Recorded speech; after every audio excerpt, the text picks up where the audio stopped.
of Whitland's ladies side, who of course were winners on that Super Saturday at the weekend, winning the WRU Plate 38-34 against Bury Port. Haverfordwest doing likewise as well in their final WRU Bowl. They beat Cardiff 2017. Great to talk to Sue Gordon. A real passion for that Whitland side. 17 years of involvement as well is some going, isn't it? Yeah, she's a stalwart at Whitland, Ben. I mean, the amount of work that Sue puts in behind the scenes, that does, it goes unrecognised, even though it's going to be recognised with this awards that's coming up. I'm hoping that she'll actually get the prestigious win for that. But yeah, all jokes aside, she's done a magnificent job at Whitland.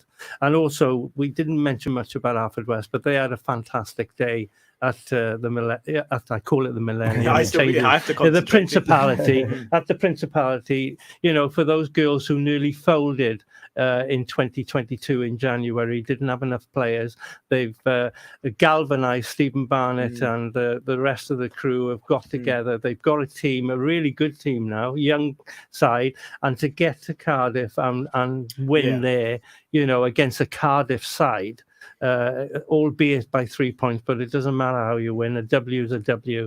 That's a fantastic. Well done to the Blues and well done to the Borderettes as well. Yeah, well, actually, in the first hour, we heard Bill Kahn did two really good interviews for us with Jana Neumann from Haverfordwest, who I think scored the match-winning try, didn't she?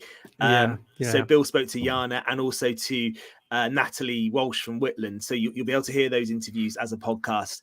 If you go to our website, listen again, that's purewestradio.com, because a brilliant achievement. And actually, we touched on it a bit with Sue, and we'll just round that section off actually by saying that the Women's Six Nations continued this weekend. And one thing we have followed and debated on this show over the last couple of years is the central contracts for the Wales players, which means they are treated like professionals. A big improvement on what went before, where they were having to work and pitch up and turn up to play international sides on minimal preparation. Wales got a 34-22 win over Scotland in Scotland at the weekend, Gordon. It will take a while, and they are playing catch up. Well, you're saying it's taking a while. That's 3 wins they've got this season now. They've beaten Italy and Ireland, and now Scotland. England and France are going to be different propositions. They're the proper teams in that Six Nations. It's going to be interesting how far Wales can push them in the coming weeks in those 2 internationals. That'll be interesting. But you're right. Getting central contracts was important for the women because they were working like everybody else and coming against the top sides, against professional sides. It's not a level playing field. It's more a level playing field now that they're professional because it's their job. They're working hard in the week on whatever they have to do. They got all, and I have to applaud Nigel Walker for this. He's the main man at the WRU. He got the contracts in place. He said he would do it, and he has done it. And it's under a lot of. Well, they're having difficult times, as we all know, at the WRU. There's not enough money to go around, but he made sure those contracts were done, and that was important. I applaud him for that. The regional stuff, that's another issue. There's things going on with that. But he got the women's game professional, which was important for the women. And you can see as a consequence how it's sort of throughout Wales, there are definitely more women playing rugby. I can tell you that 100%. I'd like to know the true figures of it, but it's definitely raised the profile of the game, and it will continue to raise because women are getting heavily involved in rugby. They love it. Absolutely right, and it was a good weekend for the Neumann family, wasn't it? Because Jana scoring for Haverfordwest, Lisa playing for Wales in that win over Scotland. That's really good to see. And we touched on at the start of the show as well. Jasmine Joyce in the GB Sevens team, they were bronze medalists in the Hong Kong Sevens as well. So well done to Jazz and GB. That's a great effort. Tom, I know you love Sevens, don't you? I love watching it as well. I love Sevens. Yeah, it's brilliant. And it's like the Team GB gets quite a bit of stick, really. But if it's going to help people stay in the game, and it's going to Wales got rid of its Sevens team in the men's for a couple of years. Yeah. But if there's an opportunity to keep playing it, Jazz obviously loves it because she's made for it. She's made for it. So it's great to see. And as a team GB, they've got their first bronze medal. I think it's fantastic. Yeah. Okay, well, listen, let's hope it's a good omen what we've seen this weekend with Whitland and Haverfordwest winning their finals. A good omen for Llangwm, because what a day Friday is going to be. Friday afternoon, Llangwm Youth are in the WRU Bowl final. They play Caerphilly. It's a 1:00 kickoff at the Principality Stadium. And this story is really... it's captured the imagination in Llangwm, quite rightly so, hasn't it, Gordon? The whole village is behind them. Well, we had the coach on last week, Ben Dav Bowen, and he was, if you look back at the podcast, he's so overwhelmed with what's happened.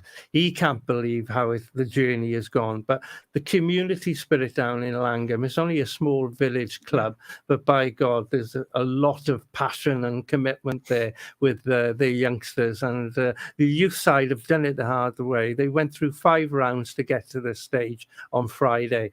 And, I know Richard Scriven has been busy organising buses, and I think there's 3 buses going from Llangwm for the game on Friday. It's going to be a massive day. It'll be awash with amber and black shirts everywhere, and so they should celebrate as well. It doesn't happen that often. First time in their history, in fact. But it's brilliant, and we're all, as I said last week, everybody in Pembroke is behind any club that gets to the Principality.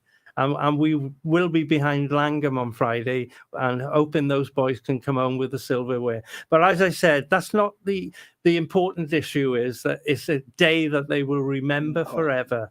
It will be etched in I played on the Principality Stadium. They'll be able to tell their grandchildren that when they get older, those young lads. They've got a few years to go yet, mate. Yes, absolutely right. Good luck, Llangwm, on Friday against Caerphilly. That will be some story. It already is, I think, the fact they've made it to the final. So, but it would just be unbelievable, and hopefully we'll have some good news to report next week on the show. That's a 1:00 kickoff in Cardiff. Another final, just changing sports, another final that we covered in the first hour as well. Fraser spoke to Sean Hannon. We know the indoor cricket, we know Neyland have for many years set the standard, haven't they, for indoor cricket, not just in Pembrokeshire, but they've done it on the UK stage as well. They had the UK final at Lord's at the weekend. They lost their semi-final game to Kent University by 1 run. Absolutely gut-wrenching. And they went on to win it, Ben. That's the worst thing about it. And they won the final quite comfortable. So had Neyland, wonderful, had they won, we could have been talking about them being champions at Lord's. That's how close it was. But that club and those boys have been magnificent, and they've done the county proud yet again. And they'll be hoping to get there again next season. I know what those boys are like. They'd be itching to try and win what they've won this season. They try to better the following season. They just can't quite get their hand on that trophy. But keep working at it, boys. It'll come there one day. Margins are so fine. And indoor cricket in particular, because they're runs galore. But to lose by 1 run, but a brilliant effort again, and to get to another Lord's final, they really are setting the standard in Wales, aren't they, for indoor cricket? No doubt about that. At half-time, Everton 0, Tottenham 0. Who's going to be the new Tottenham manager? Who's going to be the new Chelsea manager? The new Leicester manager? It's talk about a merry-go-round in the Premier League this weekend. Well, it's you've got to try and stay in the Premiership. That's the most important part. Poor old Graham Potter's found that out. He's gone from Chelsea. Two former Brendan Rodgers has gone from Leicester. He only won an FA Cup. We were talking about that earlier, Ben. Only a few seasons ago, they won an FA Cup, and now he's lost his job.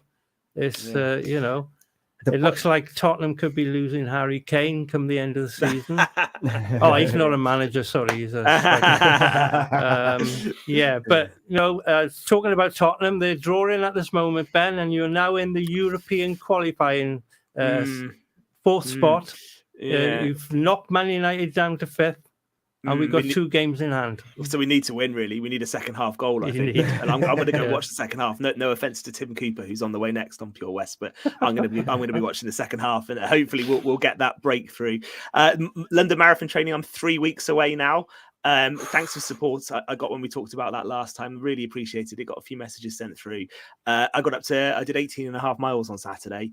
Well done, Ben. Then I did 5K on Sunday, and I did another 5 miles tonight. So my legs are feeling it, and I'm just tapering. I did about 30 miles on Sunday myself, Ben.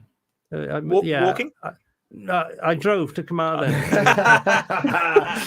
I wish I'd been driving. I was feeling it on Saturday. On your training plan, Ben, are you going to go up to the distance, or are you going to stop at 21? No. So whenever I've done 2 marathons before, and I normally get to about 20. So 18 and a half, I pretty much, that will probably be the longest I do. I've done a 15, I've done some 16. So that will probably be it, and I'll just carry it through on the day, all being well. I think the I think the adrenaline will power you home, mate. No problem at all. I'm going to say. I noticed actually today on Facebook, Sana Duffy, who is the maestro when it comes to distance running, and she's talking about this new waist bag that you can carry stuff in, and I'm looking for one, because the things you learn on long runs, and I won't go into too much detail, but the chafing you get from certain things when you're running on long runs, you need to get it right. So I read that with interest, because you need to carry things like energy gels and maybe a few sweets, that kind of thing. So I'll be following Sana's advice, I think, after the show. No, just pop into McDonald's on your way around, or KFC. You can see them all around London. Just pop in, grab yourself a Coke and a chicken, and off you go. Oh, thank you, Helen, who said good luck, and I will post up that link again at some point, because I'm doing it for the RSPCA, so any support is really good. We are almost done. We'll be around on Easter Monday, because there's plenty happening over the weekend, so we'll look back on some of that. Tom, tomorrow, a busy morning for Pure West. I don't think Tom ever sleeps really, Gordon, but he's up bright and early tomorrow morning, celebrating our 5th birthday. 5th birthday. Pure West Radio turns 5 years old tomorrow, and we're going to have a great big free birthday bonanza at the T Milford Hotel in Milford. Everyone's invited. We're going to be broadcasting live. Ben and I, we weren't invited, mate. We've just been invited now, Gordon. I'm inviting you right now. There's going to be bouncy castles, face painting, live music. So come on down. We're going to be broadcasting between 7 a.m. and 1 p.m. Great stuff. That will be good fun. Good luck with that tomorrow, Tom. And keep up the excellent work. 5 years of Pure West Radio, proper local radio for Pembrokeshire, which is great stuff. Guys, I've enjoyed your company. Thank you very much indeed. We will be back again from 7 on Pure West Sports next Monday. It's the Red Thread with Tim Cooper up next. Come on, you Spurs. Good night. This is Pure West Radio.